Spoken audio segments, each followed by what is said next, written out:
এই আমাদের রিসর্ট যেটায় আমরা আছি, এটা হচ্ছে মাদারিহাটে। এখান থেকেই জলদাপাড়া সবচেয়ে কাছে। তো এইটা আমাদের রিসর্ট যেটা আমরা পেয়েছি।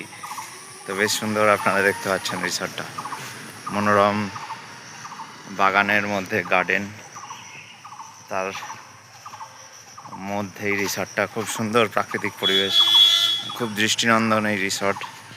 ঠিক আছে,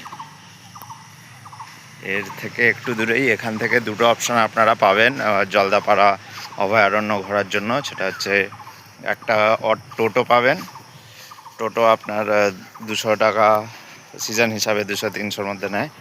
আর একটা হবে সেটা ফরেস্ট ডিপার্টমেন্টের, যে টিকিট কেটে জলদাপাড়া অভয়ারণ্যে ঢুকে ওইখানে যে ফরেস্ট ডিপার্টমেন্ট ঘোরায়, ওটা 250 টাকা। কিন্তু ওটা হচ্ছে আপনার স্লট আছে, মানে স্লটে নিয়ে যায়, অনেক গ্যাপ হয়। লাস্টটা 3:30, দুপুর 3:30তে লাস্ট। এবার আর ওটায় ভেতরে ঢুকতে পারবেন, টোটোয় গেলে ভেতরে ঢুকতে পারবেন না, বাইরে থেকে ঘুরিয়ে দেখাবে। তাও সেটাতেও অনেক সময় হাতিগন্ডার অনেক কিছুই দেখায়, কিন্তু সেটা ভেতরে ঢুকতে পারবেন না, এটা একটা ডিসঅ্যাডভান্টেজ। আর টোটো গেলে আপনাকে ওইটাতে দেখাবে, প্লাস ভুটান গেট অবধি, ভুটান গেটও দেখাবে, সব নিয়ে 200 টাকা।